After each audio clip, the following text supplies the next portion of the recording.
জন্মস্থান। তার লেখা পথে কি দেখলে যেতে আমার গৌর ভগবান, পথে কি দেখলে যেতে আমার গৌর ভগবান, পথে কি দেখলে যেতে আমার গৌর ভগবান। লক্ষণে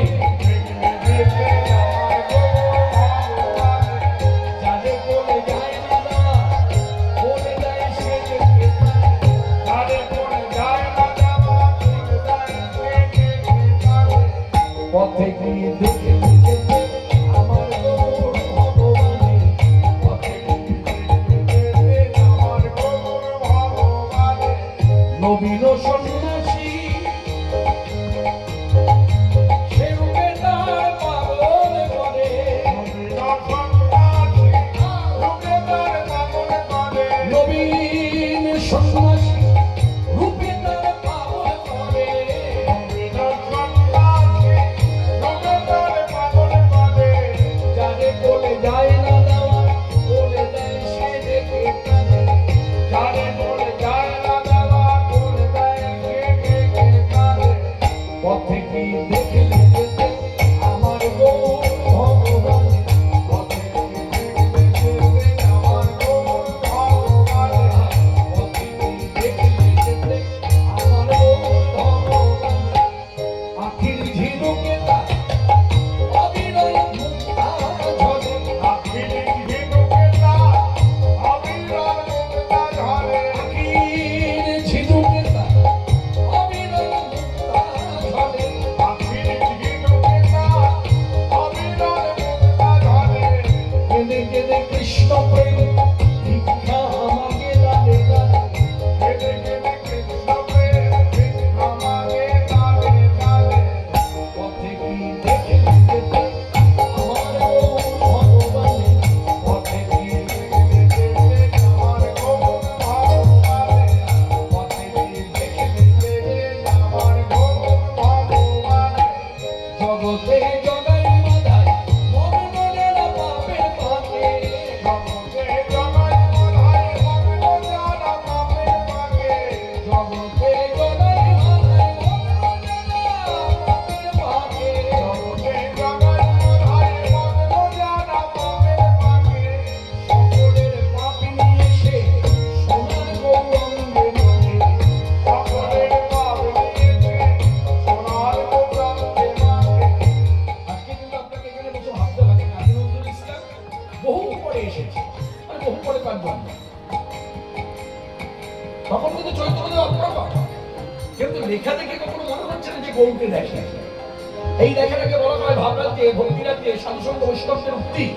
হ্যাঁ, তারা বিচার করে বলছেন এই লেখাটা হচ্ছে শ্রেষ্ঠ লেখা, কেবল অন্তর্হিত দর্শন, যেটা আপনি চাক্ষুষ দেখে পান না, কিন্তু চোখ বন্ধ করে যদি আপনি ভেতরে ভেতরে অনুভব করেন, উপলব্ধি করেন গৌর তত্ত্ব, সেই লেখাটাই হচ্ছে সবচেয়ে শ্রেষ্ঠ লেখা। যার জন্য দেখবেন প্রকৃত বৈষ্ণব ভক্ত যারা আসে, দেখবেন আমরা যেমন ঠাকুর মন্দিরে এসে কি করি, ঠাকুরের দিকে ভ্যাট ভ্যাট করে তাকিয়ে থাকি, দেখবেন তাদের লক্ষ্য করবেন একটু, তারা দেখবেন ঠাকুরের সামনে দাঁড়িয়ে চোখটা বন্ধ করে থাকে। আচ্ছা, দেখতে এসে চোখ বন্ধ করলো কেন? এইসব আলোচনাগুলো করেন না, এই আলোচনাগুলো প্রয়োজন আছে। আমি দেখতে এসে তাকিয়ে রই না, আচ্ছা একজন সাধু দেখতে এসে, বৈষ্ণব দেখতে এসে, হ্যাঁ, সে চোখটাকে বন্ধ করে দাঁড়িয়ে আছে। নিয়মটা কি জানেন? বলে কি নিয়ম? ভগবত দর্শন, ভগবান মানে গৌর সুন্দর, এখানে গৌর সুন্দর দাঁড়িয়ে আছে, কালাচার গৌর সুন্দর, এই ভগবত তত্ত্ব। এই ভগবানকে দেখার আগে আগে জীবের উচিত গুরুপাদ পদ্ম দর্শন করা। যার জন্য চোখটা যখনই বন্ধ করে, চোখ বন্ধ করে গুরুপাদ পদ্ম দর্শন করা। গুরুপাদ পদ্ম দর্শন যেই হয়ে গেল অনুভবের উপলব্ধিতে, সঙ্গে সঙ্গে চোখটা খুলল। বলছি এবার যে ভগবানকে দর্শন করলেন, এই দেখাটা আপনার সার্থক হবে। এটা কিন্তু আমার মঙ্গলের কথা নয়, বাংলার কথা নয়, আমার নিজস্ব অনুভবের কথা বলছি, এটা শাস্ত্র সম্ভব। যেহেতু আমরা এটা মেনে চলি না, আমরা আসি এসে দাঁড়িয়ে তাকিয়ে থাকি না। যদি গুরুচরণ আশ্রয় করে থাকেন, আগে গুরুদেবের চরণটাকে দর্শন করুন, চোখ বন্ধ আনলেন, চরণ দর্শন হলো, দর্শন যেই হয়ে গেল এবার তাকা। কেন না? আশ্রয় তারপর বিষয়, আশ্রয়কে গুরুতত্ত্ব আর বিষয় তত্ত্বকে ভগবান। তা কাজী নজরুল ইসলাম মনে হয় যতই মুসলমান হোক, এই জায়গাটা মনে হয় তার স্বচ্ছ পরিষ্কার ছিল। না বলে এইরকম লেখা যায় আখেরে যে জগতে জগাই ধর্ম যারা পাবে পাবে জগতে জগাই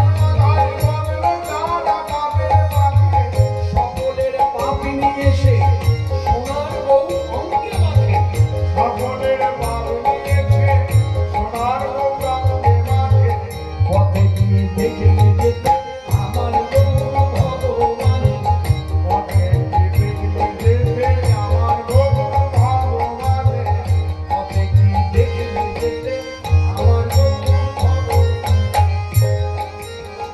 আর কি বলবো? একেবারে বললে হরি যাই নিয়ে সে ভগবানে একবারে বললে হরি যাই নিয়ে সে ভগবানে একবার বললে হরি হরি নাম হরি নাম হরি নাম হরি নাম হরি নাম একবার বললে যাই নিয়ে সে ভগবানে একবার বললে হরি যাই নিয়ে সে ভগবানে কানে বলে যায় না দেওয়া বলে দেয় সে ডেকে কানে বলে যায় না দেওয়া বলে দেয় সে ডেকে পথে কি দেখে দেখে আমার বউ ভগবান পথে কি দেখে দেখে আমার বউ ভগবান পথে কি দেখে দেখে আমার বউ ভগবান উদার বক্তৃতা ঠাই দেয় সকলে যাতে উদার বক্তৃতা ঠাই দেয় সকলে যাতে বলছি উদার বক্তৃতা ঠাই দেয় সকলে যাতে তার বুকে নয় তিনি এবং তার অপরাধী ভাই নিতাই সুন্দর এই দুজনের বুকে মানে নিতাই এবং দুই ভাইয়ের বুকে এমন কোন জাতি নাই যে ঠাঁই পায় না। কেন? তার একটাই কারণ, এরা দুজনই হলেন ব্রাহ্মণ সন্তান। এই জায়গায় আলোচনার দরকার আছে। ব্রাহ্মণ সন্তান বলে এটা সম্ভব। কেন? ব্রাহ্মণরাই ভারতীয় ইতিহাস যদি দেখা যায়, ব্রাহ্মণরাই কিন্তু সাধারণ মানুষকে শিক্ষা দিয়েছে উদারতা। এই কথা শুনে আবার কেউ ভাববেন না হ্যাঁ কৃষ্ণরাজ ব্রাহ্মণকে পক্ষ নিয়ে কথা বলে। এখন তো সব কথার জ্বালা আছে। আগে কথা বলে কিন্তু পার পেতেন। কেন বলুন তো? ছোট্ট মিডিয়া ছিল না। অন্যায় করেও মানুষ পার পেত, কোনো কথা বলেও পার পেত। এখন মিডিয়ার যুগ, অন্যায় করলেও পার পাওয়া যাবে না, কথা বলেও শান্তি পাওয়া যাবে। ওই আপনার কথায় বিপরীত কিছু একটা দাঁড় করিয়ে দেবে, যাতে আপনার এই যে সুন্দর যে ভাবনাটা এটা যেন মানুষ গ্রহণ করতে না পারে। ভালো করে মনে রাখবেন, আপনি যদি প্রকৃত হিন্দু হয়ে থাকেন তাহলে আপনি এই কথাটাকে মানবেন। বলে কি মনে রাখবেন, ভারতবর্ষে যত হিন্দু আছে, হিন্দুদের মধ্যে যত জাতি আছে, সকল জাতির গুরু হচ্ছে ব্রাহ্মণ।